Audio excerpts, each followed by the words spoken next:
اعوذ باللہ من الشیطان الرجیم بسم اللہ الرحمن الرحیم ولا تہنوا ولا تحزنوا وانتم الاعلون ان کنتم مؤمنین۔ قرآن کریم کے چوتھے پاری کی آیت کریمہ ہے۔ اللہ تبارک و تعالیٰ فرماتے ہیں کہ فکر نہ کرو، غم نہ کرو، تم ہی سر بلند رہوں گے بشرطے کہ تم ایمان والے ہو۔ ایک شرط ہے، بڑی شرط، ایمان شرط ہے کامیابی کے لیے۔ اور ایمان کا تقاضا یہ ہے کہ اللہ اور اس کے رسول کی ہر بات کے اوپر لبیک کہیں۔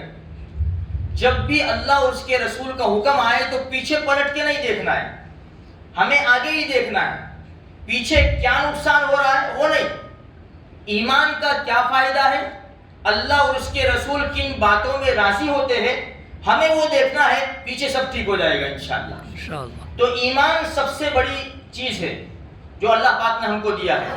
دیکھو صحابہ کرام بہت چھوٹی سی جماعت تھی، انہوں نے بہت سارے میدان مارے۔ صحابہ کرام کی چھوٹی چھوٹی جماعتیں جاتی تھی، اللہ فرشتوں کے ذریعے غیب سے ان کی مدد فرماتا اور کامیابی کے ساتھ واپس لوٹتے۔ یہی غزوہ خندق احزاب جو ہے اس کا ایک چھوٹا سا واقعہ ہے کہ جو خندق کھودی گئی تھی تو ایک چھوٹا راستہ رکھا تھا آنے جانے کا۔ اب اس میں لڑائی نہیں ہوئی، اس میں 28 یا 29 دن تک تیر چلے کیونکہ دشمن آ نہیں سکتا تھا۔ اکا دکا کوئی ایک لڑائی ہو گئی اور دشمن مارا گیا۔ جب یہ 28 یا 29 دن ہونے لگے، اللہ کے رسول صلی اللہ علیہ وسلم برابر دعا میں لگے ہوئے تھے۔ ایک دن رات کو نماز پڑھی ہمارے نبی صلی اللہ علیہ وسلم نے اور لشکر کا چکر لگایا۔ حضرت حذیفہ ابن یمان رضی اللہ تعالیٰ عنہ خود راوی ہے، فرماتے ہیں کہ ہماری حالت ایسی تھی کہ کھانے کے لیے کچھ بھی نہیں تھا، ٹھنڈی بڑی کڑاکے کی تھی، دانت بج رہے تھے، ہمارے دانت بج رہے تھے، اتنی ٹھنڈی سے اپنے جسم کو چھپانے کے لیے کچھ بھی نہیں تھا، اور میں سب سے زیادہ قلاش تھا، میرے پاس تو کچھ بھی نہیں تھا۔ بیوی کی ایک چادر لے کر آیا تھا جو اوڑی ہوئی تھی، وہ بھی گھٹنوں تک آتی تھی۔ ایسی حالت صحابہ کرام کی۔ اللہ کے رسول نے دعا کے بعد چکر لگایا اور آواز لگائی، کوئی ہے جو دشمنوں میں جا کر خبر لاوے، جاسوسی کرنے، کیونکہ جاسوسی جنگ کے موقع کے اوپر جائز ہے اور دھوکہ جنگ کے موقع کے اوپر جائز ہے۔ الحرب خدعۃ، لڑائی میں دھوکہ جائز ہے، ورنہ ویسے دھوکے کے بارے میں ہمارے نبی نے فرمایا من غشنا فلیس منا، بھائی جو ہم کو دھوکہ دے کسی بھی معاملے میں وہ ہماری جماعت میں سے نہیں ہے۔ اللہ کے رسول کا صاف فرمان ہے، اسی لیے کسی معاملے کے اندر بھی، تجارت کے اندر ہو یا کوئی بھی معاملے کے اندر، ہمیں کسی کو دھوکہ نہیں دینا، ورنہ اللہ کے رسول فرماتے ہیں من غشنا فلیس منا، جو ہم کو دھوکہ دے وہ ہماری جماعت میں سے نہیں۔ لیکن لڑائی کے موقع کے اوپر دھوکہ جائز ہے دشمن کے ساتھ۔ الحرب خدعۃ، کہ لڑائی دھوکہ ہے۔ ہاں، تو اللہ کے رسول صلی اللہ علیہ وسلم فرمایا ہے کوئی جاسوس کرنے والا؟ کسی نے جواب نہ دیا، تو اللہ کے رسول میرے پاس آئے، میں نے دیکھ لیا، میری حالت اس وقت یہ تھی کہ میں اپنا سر دونوں پیروں کے درمیان دبا کر سکڑ کر بیٹھا ہوا تھا، اتنی ٹھنڈی تھی۔ میں نے دیکھا اللہ کے رسول صلی اللہ علیہ وسلم آ رہے، اللہ کے رسول کی نظر میرے اوپر پڑی، کہ کون ہے؟ میں نے کہا اللہ کے رسول حذیفہ۔ اچھا حذیفہ ہے؟ حذیفہ اٹھ اور جا دشمنوں میں خبر لیا۔ حضرت حذیفہ فرماتے کہ مارا گیا۔ حالت تو میری ایسی ہے، اچھا بھوک کی حالت ایسی تھی کہ پیٹ اندر جا کر کمر کو لگ گئے تھے، اتنی ایسی سخت حالت تھی صحابہ کرام کی۔ اب حضرت حذیفہ فرماتے ہیں کہ اللہ کے رسول نے جب میرا نام لے ہی لیا تو پھر مجھے کوئی چارہ ہی نہیں تھا، میں فوراً کھڑا ہو گیا۔ اللہ کے رسول پہلے تو کہا سر دبایا ہوا ہے پیروں کے اندر، ٹھنڈی برابر۔ اللہ کے رسول میں سن رہا ہوں، فرمائیے، فرمایا حذیفہ اٹھ اور دشمنوں میں جا کے خبر لیا۔ میں کھڑا ہو گیا، حذیفہ دشمنوں میں جا، میں نے اللہ سے دعا کی ہے کچھ نئی چیز ہونے والی ہے، تو دشمنوں میں چلا جا اور خبر لے کر آ، لیکن ہاں اپنی طرف سے کوئی کام نہ کرنا۔ حذیفہ اپنی طرف سے کوئی کام نہ کرنا۔ حضرت حذیفہ رضی اللہ تعالیٰ فرماتے جیسے میں کھڑا ہوا اور 2 قدم چلا، اللہ کے رسول نے دعا کی، میں نے پیچھے سنا اے اللہ حذیفہ کی آگے سے پیچھے سے دائیں سے بائیں سے اوپر سے نیچے سے مدد فرما. اتنی دعا کرنی تھی کہ ساری ٹھنڈی دور ہو گئی اور مجھے ایسا لگنے لگا کہ میں حمام میں چل رہا ہوں.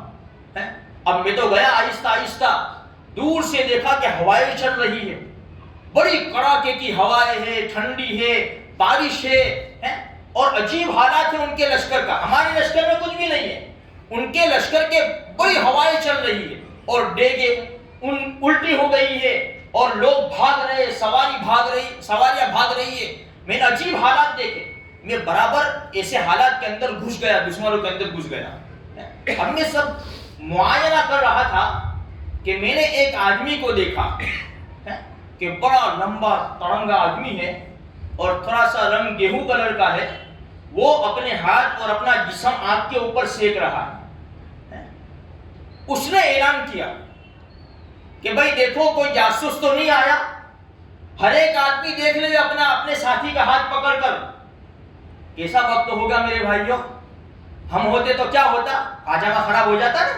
وہ صحابی رسول تھے, صحابی رسول حضرت حذیفہ رضی اللہ تعالیٰ فرماتے اللہ کے رسول جب یہ اعلان کیا نا ابو سفیان نے تو میں نے فوراً بغیر کسی دیر کیے ہوئے اپنے ساتھی کا ہاتھ پکڑ لیا.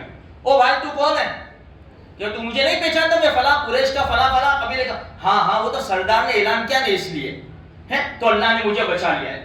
میں نے معائنہ کیا, پھر میں نے سوچا کہ یہ آگ پر جو اپنا بدن سیک رہا ہے نا یہی سردار لگتا ہے, یہی ابو سفیان ہے. فرماتے میں نے اس سے پہلے دیکھا نہیں تھا ان کو. میں نے سیدھا ترکش سے تیر نکالا, کمان میں جوڑ لیا, اور کیا فرماتے خبر, علامہ ابن کثیر رحمۃ اللہ علیہ نے یہ واقعہ لکھا ہے. حضرت حذیفہ فرماتے ہیں ناممکن تھا کہ میرا نشانہ غلط ہو جائے. کیسی تربیت تھی, جیسے میں نے کل بتایا نا, وہ معاذ اور معاویہ نے دو بچوں نے تلواریں چلائی.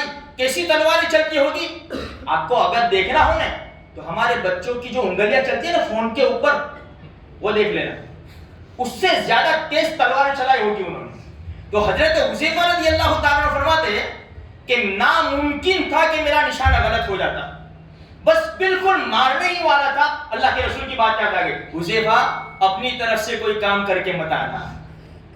حضرت حذیفہ رضی اللہ تعالیٰ فرماتے ہیں جب میں آیا اور جیسے میں اپنے لشکر میں پہنچا نا پھر ٹھنڈی شروع ہو گئی. اللہ کے رسول نماز پڑھ رہے تھے, چادر اوڑھ کر میں اللہ کے رسول کے قدموں میں آ گیا. پیارے نبی نے اپنی پیاری مبارک چادر مجھے اڑا دی. اللہ کے رسول نے رکوع کیا, سجدہ کیا, میں چادر اوڑھے ہوئے تھا. پھر جب اللہ کے رسول نے نماز ختم کی تو میں نے پورا واقعہ سنایا, پورا واقعہ. جو یہ واقعہ سنا نا اللہ کے رسول صلی اللہ علیہ وسلم نے کہ اللہ کے رسول وہ بادشاہ نے اعلان کر دیا تھا, ان کے سردار نے میرے پڑوسی کا ہاتھ پکڑ لیا. اللہ کے رسول ہنسنے کی عادت نہیں تھی ہمارے نبی کی, مسکرا دیا کرتے تھے. لیکن اس وقت ایسی تاریکی رات میں حضرت حذیفہ رضی اللہ تعالیٰ عنہ فرماتے ہیں یہ بات سن کر ہمارے نبی اتنے مسکرائے, اتنے یعنی کہ موتی جیسے دانت نورانی چمکتے ہوئے مجھے نظر آئے. اللہ کے رسول اتنے بڑے خوش ہو گئے, فرمایا کہ چلو ٹھیک ہے اب یہ سب چلے گئے. ہوا پھر اچھا ایک بات, حضرت حذیفہ فرمایا جب میں واپس آ رہا تھا نا مجھے 20 سوار ملے, 20 لشکر کے 20 سوار. سواروں نے کہا اللہ کے رسول کو خبر دے دینا کہ تمہارے دشمنوں کا کام نمٹ گیا ہے. حضرت حذیفہ خود فرماتے ہیں میں نے دیکھا کہ غیبی مدد ان کے یعنی یہ بڑے بڑے جو کھانے کے دیگے ہیں وہ الٹا رہے ہیں اور مویشی مر رہے ہیں, جا رہے, بھاگ رہے. میں نے سوچا کہ یہ اللہ کی کیسی غیبی مدد ہے. پھر جب میں واپس آیا مجھے یہی 20 سوار ملے اور 20 سواروں نے یہ خوشخبری سنائی ہے میرے بھائیوں. تو کہنے کا مقصد یہ ہے ان کا ایمان بڑا پاورفل تھا, بڑے مضبوط تھے ایمان کے اندر. ایک بات کے اوپر لبیک کہہ دیتے تھے, اپنی جان کی پرواہ نہیں کرتے تھے میرے بھائیوں. اللہ کی مدد آئی. آج اگر ہم تو اتنی قربانیاں نہیں دے سکتے لیکن اپنی طاقت اور استطاعت کے مطابق اللہ اور اس کے رسول کی باتوں کے اوپر ہم لبیک کہیں گے میرے بھائیوں تو اللہ کی وہی مدد دیکھنے ملے گی. دیکھو سب سے بڑی بات, روزانہ 5 مرتبہ اللہ بلا رہا ہے, 5 مرتبہ. اور کیا کہہ رہا ہے, حی علی الصلاۃ, او میرے بندو آؤ نماز کے لیے آ جاؤ. حی علی الفلاح, کیا دیں گے, کامیابی. کامیابی, نماز میں سارے مسائل کا حل. ہم نماز نہیں پڑھتے, ہسپتالوں کے دھکے کھا رہے ہیں, کئی کئی گھنٹے ہسپتالوں میں بیٹھے ہوئے ہیں، خدا کے دربار میں 15 منٹ آ جاتے، اللہ تمہارا مسئلہ حل کر دیتا، تمہاری نیند قربان کر دیتے، فجر میں اٹھ کر اپنا بستر چھوڑ کر خدا کے دربار میں آ کر سر بسجود ہو جاتے، وہ رب راضی ہو جاتا، تمہارے سارے مسائل کو حل کر دیتا۔ تھوڑی قربانیاں دیں گے میرے بھائیوں، ہمیں انشاءاللہ سکون، اطمینان اور چین کی زندگی میسر ہوگی۔ اللہ مجھے آپ کو توفیق نصیب فرمائے۔